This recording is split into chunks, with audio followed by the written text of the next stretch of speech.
Thank you very much, Ray. To be honest, it's very humbling to witness someone read that. It's good, I guess. So yeah, I thank you very much for inviting me and letting me come into this session. As we were mentioning before, to me, it's very inspiring. Like every time I meet these kinds of projects in which like people are so yeah, committed and really believe in that, right? So in that sense, I think that we are pretty aligned, each of us with our projects, right? But definitely same direction and similar purpose.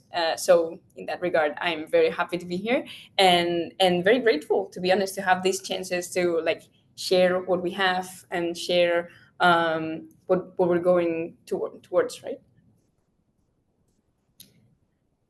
I don't know, Ray, if you would like to make this session like a bit more interactive, so that we can, I don't know, start, or would you rather me starting like directly with the topic? What would you like? Yeah, I mean, go for it, Nia. I think you were going to Okay. add Like, something. yeah, so for those who may be unfamiliar, why don't you, could you start with a general description of what Mondragon is, and then maybe then talk very specifically about your co-op? Perfect. Okay, so as Ray mentioned at the beginning, I am coming from the Basque Country, which is a region in the north of Spain where the contemporary cooperativism model was born. Well, this is a model that has been replied and learned from in various countries, and is the way that co-ops functioning has been built on, which gives us like let's say a very culturally rooted way of working, and which is very positive, but at the same time has like many gaps. Especially we have been seeing that in younger people who usually reject what they have had from the beginning or what they see at home and everything. So that's beginning to be a bit more challenging. So in that sense, I am a part of TZBZ, a cooperative which is also based in the Basque Country, although we are located in several countries outside here. We're a young cooperative, young for saying it somehow. We've been working for 15 years now, but the age average that we have among both partners and members and employees is around like 35 years old or something like that. So everything we do is very related to how to make these young people, especially Basque people, but not exclusively, come back to a model, like a working model that we believe is more fair for everyone, right? So inside the cooperative, inside Tazebaez, TCBC, we develop various business lines. Overall, we're a consulting company which gives several services. In the first place, we have BITA, which is our innovation consulting business line, in which we develop solutions for companies who are struggling in specific places or in specific strategical areas inside their company. In the second place, we have Traveling You, which is the educational line. We have a university degree based on cooperation and on creating solutions to real life problems and creating solutions as in projects that generate positive impact. And then in the third line, we have Make It Visual, which is our marketing agency. So we pretty much cover everything on like in the softer needs of a company. So as I said, we have education, we have innovating consulting, and then as I said, marketing agency. So that's pretty much what we do at the moment. As I said, we are doing it in many, like several contexts worldwide. Also, the university degree that we have is an international degree, which make us like host every year for more than 7 different nationalities, like every year into the degree, which is very interesting way of teaching as well for us, and accompanying teams that are multicultural and among people who do not share one single mother language, towards the same purpose again, right? As we were mentioning before, and it's somehow what's happening here now, I think, which is very different people with different projects who are going towards the same direction, right? So that's basically what we train, and we train on these people to understand that regardless of where you're coming from or what your expectations are, as long as you are looking for the same way, we can do it together, because cooperating towards that goal is always better than doing it alone, especially in this context, right? So yeah, that's pretty much what we do in the cooperative, and that's what we have been doing for especially the past years. It's true that in the past 15 years we've tried many things, and these are like the main three business lines that we have now are what, like some sort of like the outcome, but we have always had the same purpose, which is generating positive impact among the people we work with and work for. Thank you, Helena. So you talked about cooperation, cooperating co-ops, working together as opposed to alone. What connection would you make between co-ops, cooperation, cooperating, and power? Yeah. Okay, so this one's quite a tricky topic. I am a bit of a nerd for words and for wording. I think that the words we use for different contexts are very important, right? Many times we speak just like anyway, or just the way that comes out, and that shapes a lot the way we behave, right? And in that sense, I think that the word power has like a very negative connotation. Even for me, like it's a bit hard for me to dissociate like power from verticality somehow. But at the same time, I find it very interesting what you guys work with, right? Like the three, let's say three power structures, like power over, power with, or power to, right? That's what I mean when we say, okay, how do we use words and how can we make them work for us rather than the other way around? In the same way that these three definitions are very interesting, I feel like there are also like two dimensions in which power can work, right? Then there's like individual power, like me, myself, and I do it like for, as I said, for myself. And then there's the collective power, right?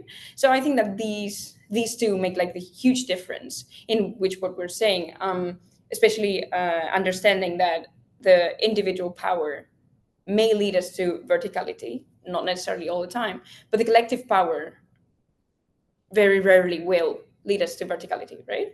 So for me, understanding power as something that is good as long as it's collectively made, I think it's basically what empowers people to achieve bigger things. That's the way we do it, as I said, in our university degree. That's the way we do it while we work, and that's especially the way we understand that we all grow in the same direction without leaving anyone behind.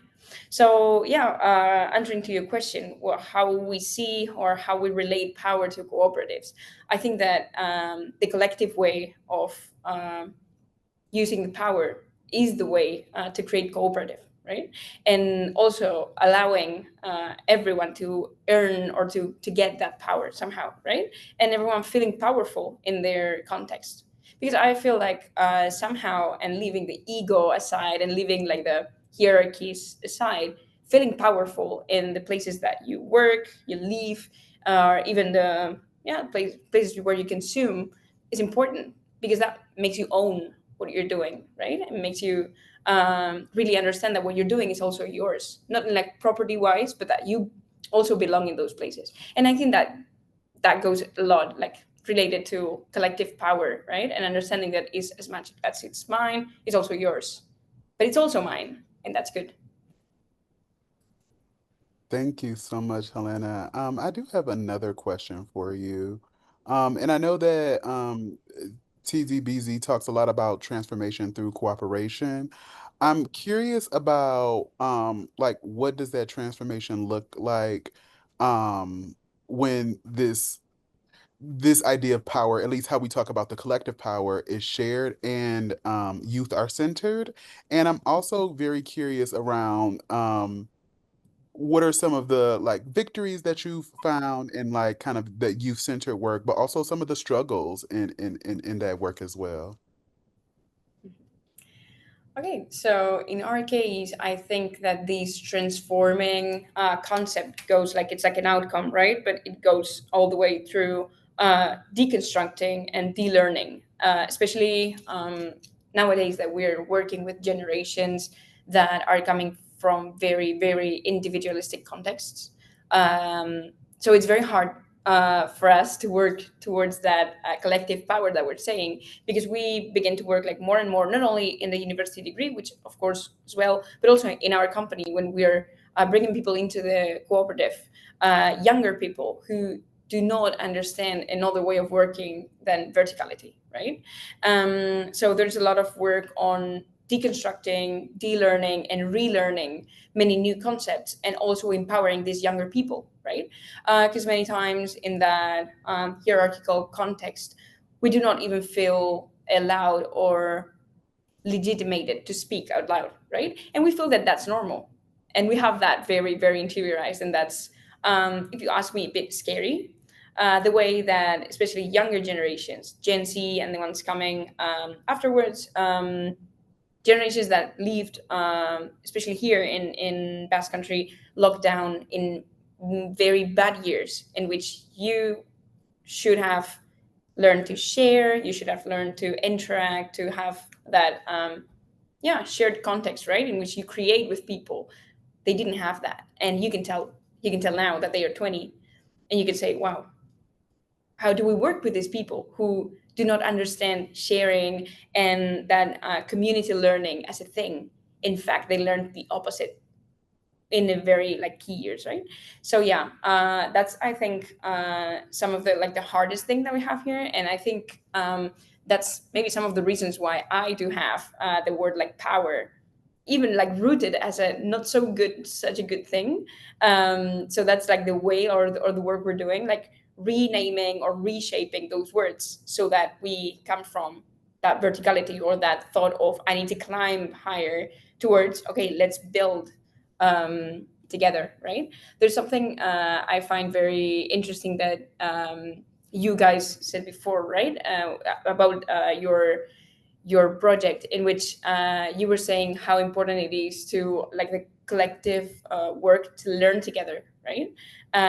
Like learning through co-creating.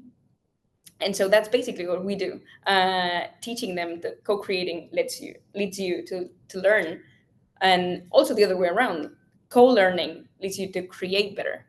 So yeah, that's basically where we are now. It's a bit abstract and a bit hard, because even for us it's hard, like to okay, how do you bring this like down, and how do you put it into words and everything. I think that's one of the hardest things on a daily basis, and makes everything much slower, but it's very worth it. So that's where we are, like trying to find a balance. Thank you, Helena. So I think this is interesting, and I'm going to ask you to, if you can, take us back in your history. But it seems like it might it might be a bit of a full circle moment. So one of the things um, that I really appreciate about the history of Mondragon is the youth work and the organizing work that was taking place in the years before the first co-op was even formed. And my understanding, this was kind of like 15 years of work. And definitely when I think of what we try to achieve in the US context, we're very individualistic. And it's interesting, you just reflected on kind of this time period where there were some cultural values amongst younger people that were not transmitted, and so that's presenting some challenges today. We have decades of that. And then I think we try to then like just jump to the formation of co-ops often without really thinking about our wider cultural context. And we here in the US will admire co-ops in Mondragon often. And I think sometimes we jump to the structure and don't think about the culture. So I wonder if you can kind of talk about, yeah, the work that happened before even the first cooperative was actually formed, to the best of your ability, and also just really appreciating. It seems like you're kind of in this moment again a bit in Mondragon, is what I'm hearing. Mhm. Yeah, in that sense, personally I find it like very, I don't know what word to use. I find it very, very beautiful, I would say, how it all begun, right? Because many times we build from something that is already structured, right? We try to bring the concept of cooperatives or whatever, or social economy, to people, which is many times hard, right? Like to reach people out with narratives that are already built. But when the way is built like the other way around, just what you said, right? Like what happened here not so many decades ago, which it was the opposite. It was actually just like, this is what we need. We need to work together. We need to build something together. And then the terms were named afterwards, right? So I think that's beautiful because it really comes from a need, comes from a necessity. In this case, in the Basque Country, that's where like the term auzolan, which is a word in Basque, become like a thing. Auzolan, it's a word that it's separated in other two, which auzo means like, yeah. I was just gonna ask, yeah, do you mind spelling it so we can Yeah, just put it yeah, in the yeah. chat So or dropping it in the chat maybe? I wrote it Okay, in the chat. great. Thank you. Yeah. Yeah. So the first word, auso, means neighborhood, and lan means work. So it's like, yeah, community work, basically. So that was the term used here back then when cooperatives were not a thing, when social economy was not a thing. They understood, okay, we have a neighborhood and there's something to be done here. Let's do it. Because we understand that this is where we're coming from. It's true that I could say, maybe seeing it with perspective, the area, the region where this happened was coming from a very, very hard time after a dictatorship, after war, after many hard things, right? In which people inevitably had to stand out. But the magical thing or the beautiful thing is that they didn't decide to do it on their own. That was the game changing thing. That's when someone raised their hand and said, what if we do it all together? What if we try to bring all these things together? And we will give it a name afterwards. That's fine. We don't need like a big movement. We only need us to be okay. And that's how it all became to be a thing. And later on, as we said, first cooperatives started to begin also giving an answer to real needs, which for me makes a lot of sense. For instance, Mondragon University itself was created in order um, to teach the people, like the youth, the needs for the cooperatives that were already created, not the other way around. It was not like, okay, let's teach them something and then let's see where they go, but like, our cooperatives have specific needs. Let's teach the people how to fill them, right? So for me, those are like many examples of rather than having something like already based, let's look for what we need and then we will create that, right? I feel like that's why, and coming back to your question, that's why nowadays it's been so hard to get into the youth because it's already built. And what's already built, it's old. And we do not like old things because we're Gen Z and we like TikTok and we like scrolling and we want surprises. And suddenly we feel like something that has already been built is, I don't know, somehow indoctrinated or something like that, because that's the message we're receiving, especially in Europe, right, lately. So that's why something that we're doing now, not only in Mondragon, also like Basque Country overall, and that's one of my jobs as an ambassador for the younger cooperators in the Basque Country, which is to rebuild these narratives. How can we make what we did like that, like back in time, of understanding what the needs were and building something new together, to happen again now, without just like getting stuck to what we had before, right? Because the narratives that we have had, I bet that you guys have lived this as well. They grew old very badly. So we have all these narratives filled of old, white, rich men, which I'm not very feeling related to them. And many of the people in my generation are not related to them. So it's like, okay, how do we recreate or how do we rebuild these narratives in order to repeat what happened back then based on the real needs that we have nowadays? So I think that this is a little bit like the circle we're trying to close, because we still haven't got the magical formula in order to make younger generations understand that what they basically want and what they basically need is what was already made. And we can just rename it if that's what they need, but they are not getting in, right? That happened to us not so long ago when we were at Mondragon University, especially. We were speaking about fair jobs and how, yeah, cooperative housing and overall cooperative living, right? Not only the house you have or the job you had or where you consume, but like how do you understand life and whatever. And we didn't mention the word cooperative. We were just like sharing values, right? And everyone like in the crowd was just like, oh yeah, this makes a lot of sense. Like, of course, who wouldn't like that, right? But then you mention the word and they just, no, this is not what I want. Because suddenly they feel, as I said before, somehow indoctrinated. They have related, as we said before, with power, right? There are some words that have already a meaning tied to it. And that's so hard to take out. So we're just like on that, working on that very hard and trying to find these, I don't know, cute, shiny Gen Z concepts that can get them back to us so that they understand that what they basically want is what we already have, but we can just reshape it to match the needs that we have at the moment. Thank you. And I'm just gonna, I know Ray has sent some messages privately, but just gonna say audibly, team, please jump in with questions.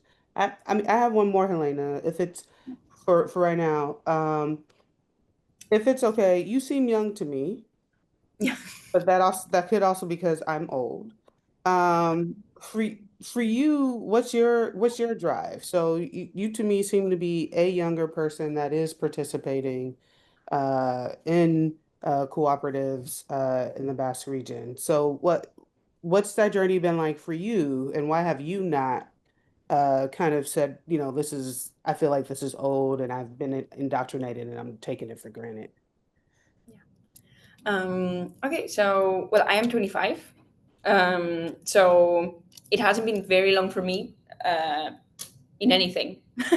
So I'm still learning and I'm still on this way, but it's true that I think that my journey like didn't really begin, like my journey like officially in cooperatives didn't really begin until 2021, something like that. But before that, I was already like in the mindset, right? Like many people from my generation, people who really want to make change, who are activists, who look around and find like what they see is not what they like, or that it's not just not fair.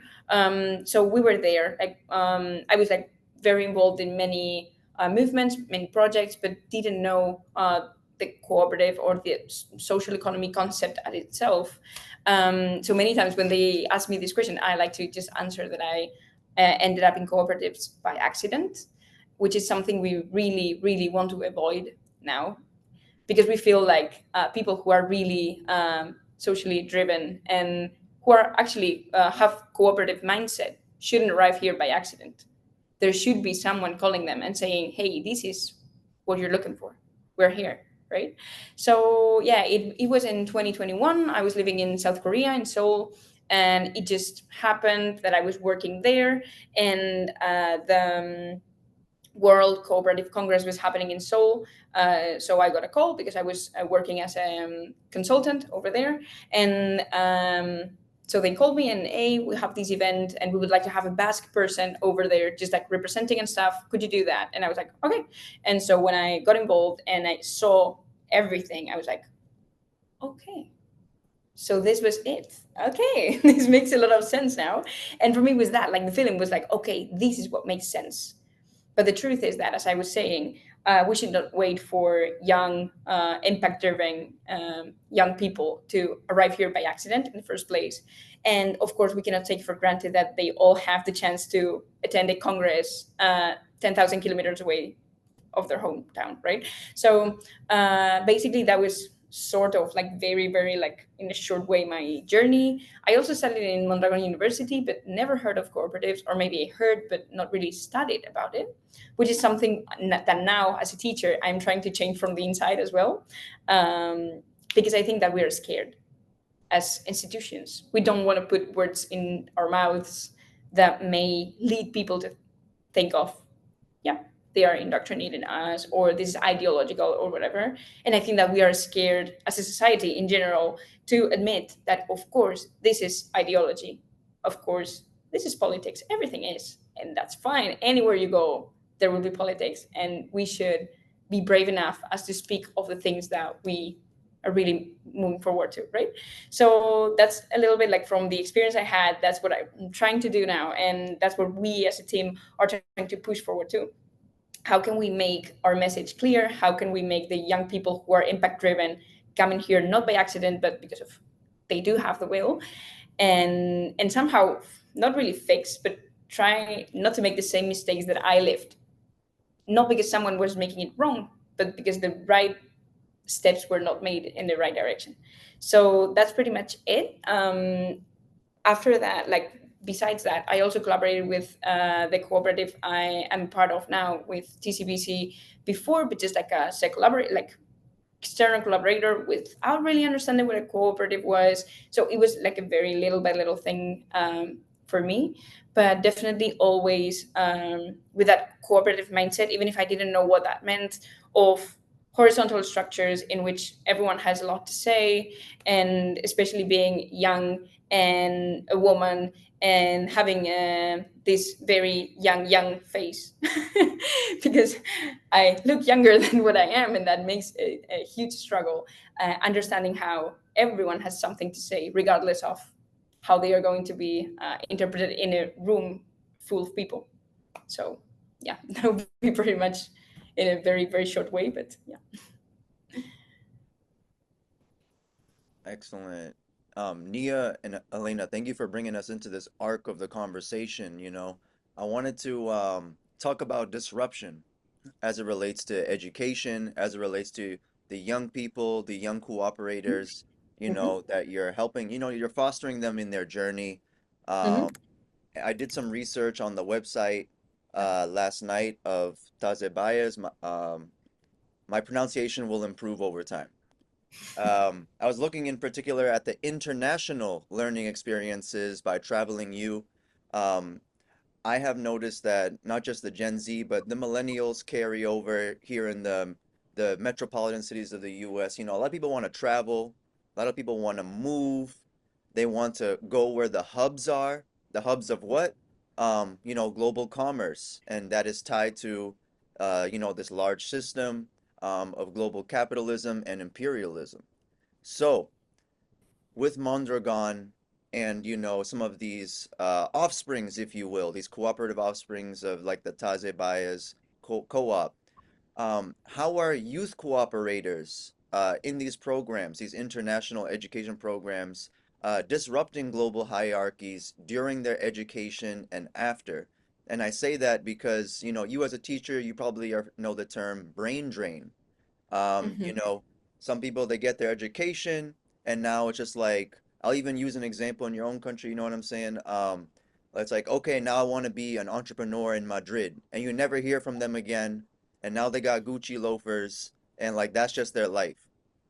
Other people, the brain drain, we know about brain drain from West African nations, flocking to London, perhaps flocking to Paris, flocking to New York City, to participate in the current system of power and the hierarchies that persist in this way. So, how are students in this program disrupting that, interrupting that in a natural way? And they're Mm-hmm. cooperating, and maybe they're not even noticing, that they're missing out on, the Gucci shoes and all that stuff. I'm using that as a metaphorical example. But yeah, I make those examples on purpose, for that kind of Yeah. effect because I feel like these things do represent, the status quo. So yeah. Yeah.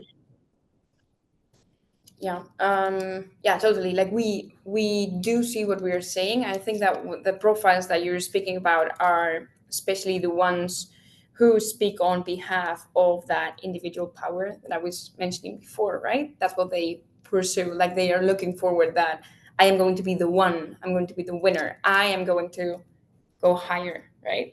And that's why I'm going to the big cities. That's why I'm going to the countries that move the money, whatever, and I'm going to look a certain way. So I think that's something very disruptive that we're doing in our educational methodology is to make them understand that if you're going alone, you will get there sooner. But if we are going together, we're getting farther, right? And not only like as an ideology or like as a philosophy, but also in the methodological framework. The degree is in teams, so you do not have your own marks. Your marks are everyone's marks. and you have to rate each other because we're working together. I didn't explain this before, but in our international degree, the first thing you do in the first year is when you create the team, because we like from all the people that come in, we create a team, and that team has to create a real company, like a real one. And you need to invoice and everything. And actually, when they are in university, they are a junior association, which is a type of association that we have here in Spain for students. So they create that. And so everything they do, all the activity, all the educational activity that they have, is going towards creating projects, like real projects that invoice and that generate real impact, right? So that's why all the marks that they have and all the methodological process is in teams, because I know that I could do nothing without my mate, right? So every time evaluations come, that we have 2 evaluations every year, we just sit in circle and say, hey guys, how was your year?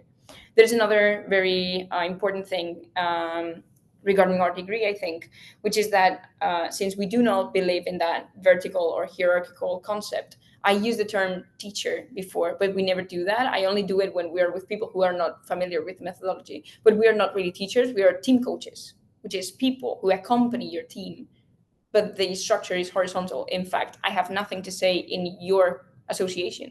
I have no decision. I can only help you out. If you ask me questions, I can answer them. If you have specific needs for your projects, let's do that. If you need help with carrying out maybe dialogue, because understanding that 7 different cultures are sitting in the same room trying to make decisions for their association is very complicated.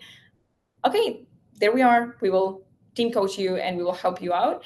But there's no thing such as I'm the teacher and you're the student. In fact, those are like the kinds of terms that we do not use, and they are part of that deconstructing, de-learning process that I mentioned before, right? Like, how do we make these people who are coming from very, very, I don't know which word to use, let's say older educational models, to understand that I am not here and they are not there, rather than being like this. And not only that, but as being members of their own association, and me not being a member of the association. In fact, I am out here and they are here, and that's great. And them to it takes some time, usually like 1 year. Like the first year is very chaotic because they always look for your approval, and sometimes they even ask you, can I go to the toilet, even if it's their association meeting, but then after the second year, third year, fourth year, that deconstructing and that disruptive way of understanding education really gets into them and lets them know, okay, I am worth it. Like the things I have to say are worth to be said, and also this association is mine, and it's also theirs, and that's nice. I think that's part of the biggest disruption that we have, and I think that's where we make that community power, right? Like the shared power that doesn't make them individually want to go to Madrid or London or whatever individually, because they learned, okay, this doesn't make sense. If it's not all of us, it doesn't make sense that I go on my own. Of course, there are always like specific profiles that may not fit this that I'm saying, but usually they end up understanding, okay, if we do this together, well, I mean, who would want to do it on their own, right? Thank you so much. Yeah. Yeah, I have a question. I love the trajectory of like historical context, education around shifting an individualistic mindset, and then technical co-op assistance. I think that provides like a really good foundation for co-ops that can last with a healthy culture. My question here is, I feel like the organizers and accompanying educators know that, but it becomes difficult because of like when we're working with historically under-resourced communities, there's a layer of basic needs that is needing to be met. It's like we are urgently needing dignified work, we need financial stability, or we're responding to some crisis. And so I feel like the timing is off. It's like we want to educate on this, but people are needing money. And so the balance is often challenging to really put the right priority on some of these steps that you're saying. And so I guess my question is like, do you face this like um, dual tension, and like how do you respond to those issues? Yeah. In the first place, there's this thing that is very hard for us to share with them, especially because it's hard for us to believe sometimes regarding how. Give me just a second, they're coming for a charger, I think. I'm sorry. I can start over. Eh,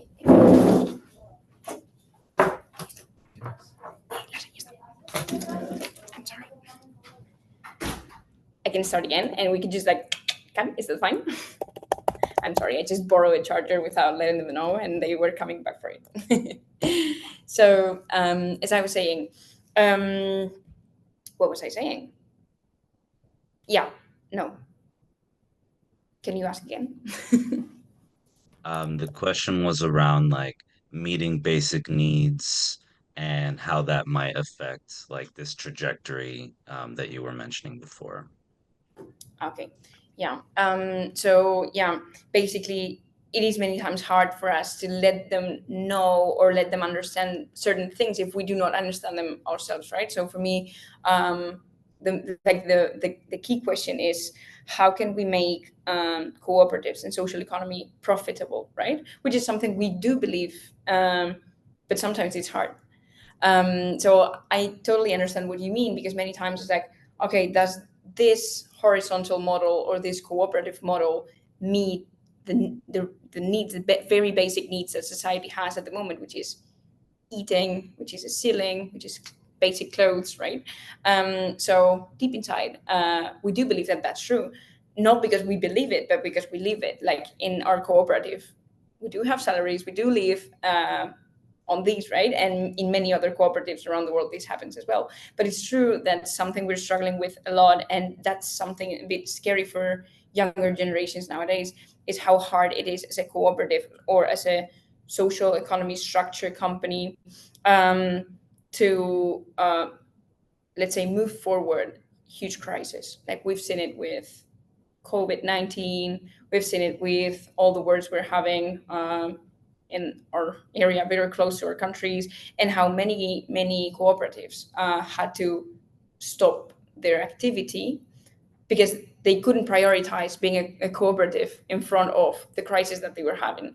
Suddenly, cooperative values were not a priority anymore because the priority was to eat, right?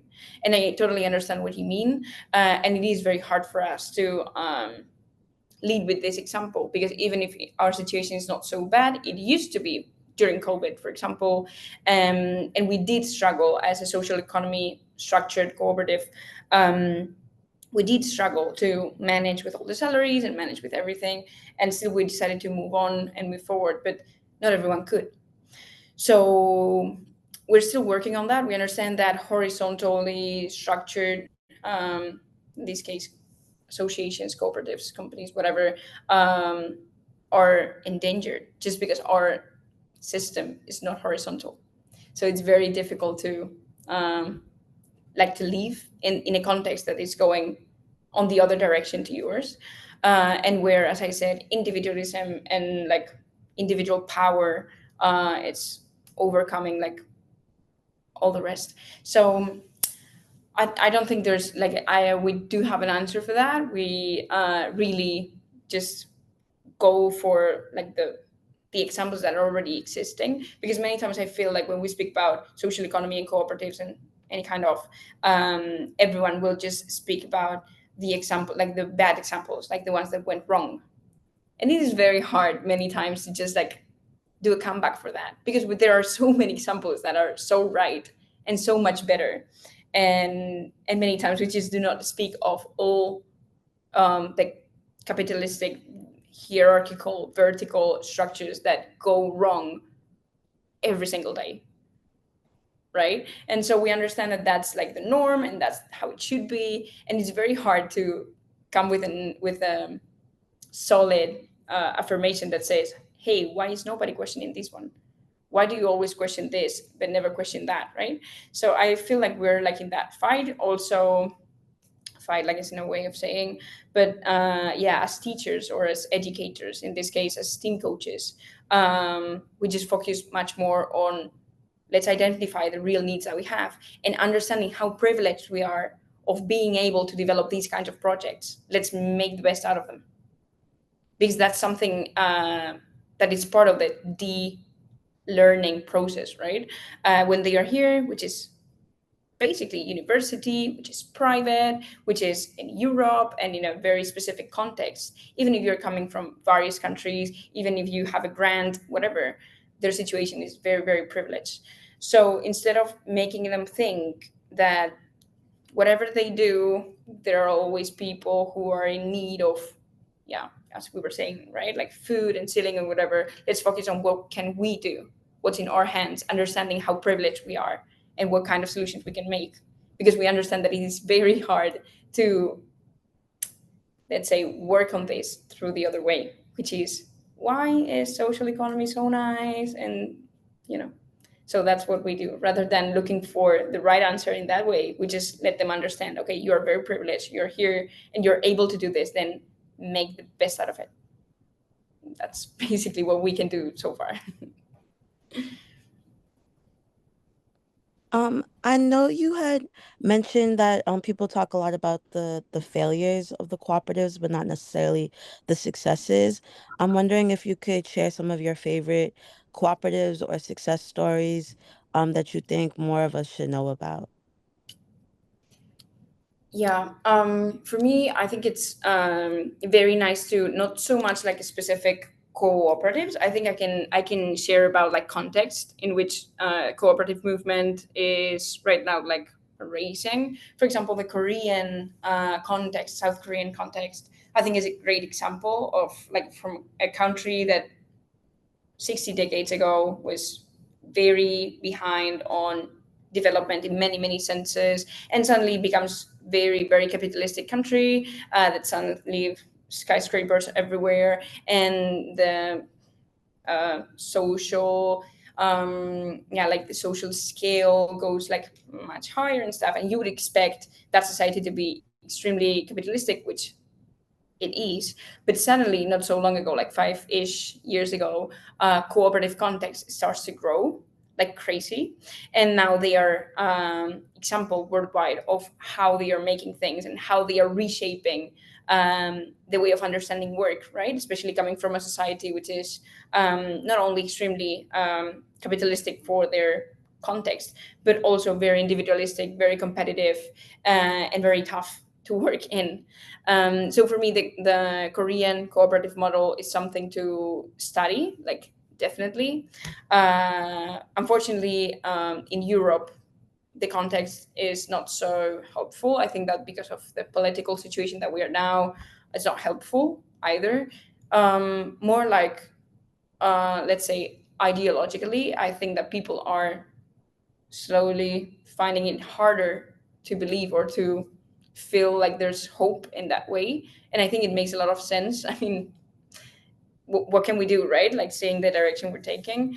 But then, especially regions like Africa and South America are also like huge examples of community working, and they are huge representatives in cooperative context, right? But if I had to give an example, I would say South Korea for sure, like at the moment. Does that answer to your question? Yes, I think it does on the global level. So thank you.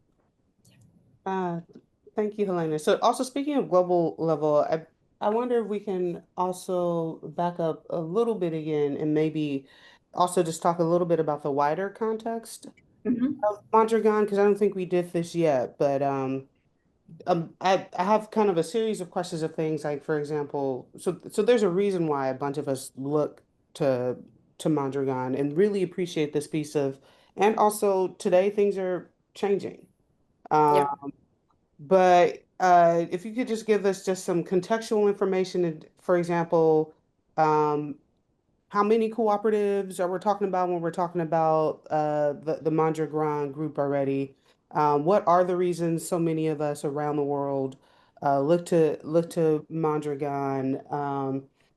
What are the is- s- uh, perhaps an extension of Mary's question, some of the things that Mondragon has been able to do, again, understanding things are changing, and really appreciate your reflections and perspective on the impact that pandemic has had and changing national leadership in different countries in Europe, for example, have had. But yeah, if you could just kind of help us understand um, a little more in terms of kind of background, the background that Mondragon exists in. Good.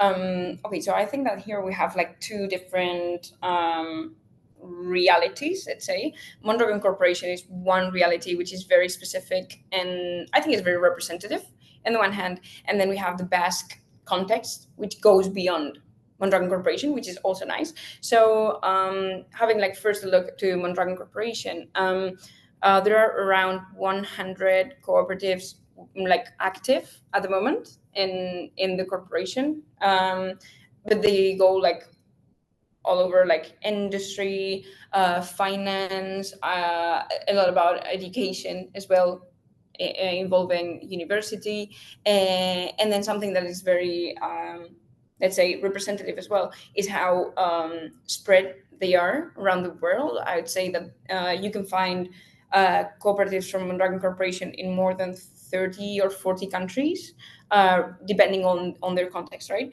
And I feel like the Mondragon Corporation, the Mondragon experience, right, how we call it, is very worldwidely spread. But also there's like in Basque context in which we have, I think it's 14,000, 1,400 cooperatives, which is 1,400 cooperatives,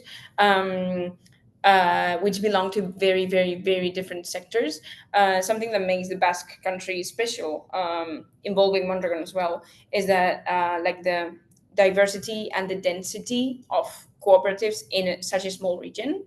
So I think that in that sense we are example as well. And of course we're coming from the Mondragon model, but not exclusively, which I think it's very powerful as well, because we learned to grow, like to outgrow one very specific example and create something that belonged to all of us, right? Because it's true that Mondragon Corporation has very specific values, which are great, and very, very specific context. And if you would like to go with your cooperative, with your social economy structured company, a bit beyond that, you had to do something else, right? Which at the beginning felt a bit difficult. And now more and more cooperatives are doing that, which is nice because we are still working on that ausolan concept that I told you before. We are still like using those like very rooted values, but at the same time we're not sticking to just one single model. We are rewriting those narratives, right? So as I was saying, I think if I'm not wrong, yeah, around 1,400 cooperatives in Basque Country, from which around 100 are part of Mondragon Corporation, and as I said, they belong to many, many different sectors, which makes it very rich, I think, because we learn to create cooperatives in very different contexts, and that is, yeah, as I said, like very rich, very, very powerful. You mentioned like rebranding for the youth. Yeah. And yeah, I definitely recognize the importance of that, like translating into modern times, the importance. So I'm like, and we're thinking about that here too. Like, how can, the youth and adults kind of reconsider what a cooperative is or even know about it? So I'm curious if you have any ideas, like, where have y'all gotten with that rebranding? Okay. So we haven't shaped anything yet, but for me, there are some things that are like very, I don't know, they are clear for me at least, very related to what we said before. I don't know if you've heard of the person who founded Mondragon Corporation. Um, So Father Arizmendiarrieta, who was a priest, and he did great things, and his speech was wonderful. And the symbol of this priest who used to wear glasses and ride a bike and whatever, that's wonderful. But a priest on a bicycle, it's not very representative for nowadays youth, especially in the era that we live, right? But it is very representative that he was really an activist, and he would really understand what his neighbors needed, and he was really committed to being generous and to being, yeah, an activist and an impact driven person, right? So that's what we're trying to do. We're not trying to erase the symbols that we had before, but to look them from another perspective, so that we understand, okay, I do not have to be a priest riding a bike to feel related to this person, but I do feel related to him because he was an activist, he was impact driven, he would understand the people around him, and he was very generous with everything he did. And that's all we need as a generation, because that's what our impact driven generation looks for: people who really are activists and who really give themselves to different causes, right? Because many times we feel like it's not worth it, or someone else will do. And I feel like understanding that there are examples who decided to take the lead is also making us like empowered and take the lead ourselves, right? So that's somehow the direction we're trying to take, and that's somehow what we think that can make our younger generations come back, because we wouldn't like to, yeah, rebrand the situation by erasing what we had before, because that wouldn't make sense. If we are not able to look back, we will not be able to move forward, right, in the same direction at least. So how can we make yeah, the history to stay the way it is, just changing the way it was told, so that they can still feel related to that? And I mean they, but I want to mean we. So that's kind of what we're working on. How do you find it, Adrian? Does it make sense? Yeah, I think impact driven is a good word, especially for the youth. It's like at least different from when I was younger than the folks I'm thinking of now. I feel like they are very impact driven and like want to be doing that. So I think that is a good angle. Maybe that plus like good art. Yeah. Mm. Thank you. Thank you so much, everybody, for your wonderful questions. And thank you, Helena. I think this is going to wrap our workshop and our discussion. Everybody, please give it up for Helena in the chat with your Thanks, emojis. Elena. Allow people watching this recording, give it up when you see this. Thank you so much. We really appreciate your work. We really appreciate you. Um, sharing with our membership base and our community. We just greatly appreciate you. Thank you. Yeah, thank you all for the opportunity. It was great. Thank you very much. Looking forward to the next conversation, Helena. We're not done. Yes, totally. All right.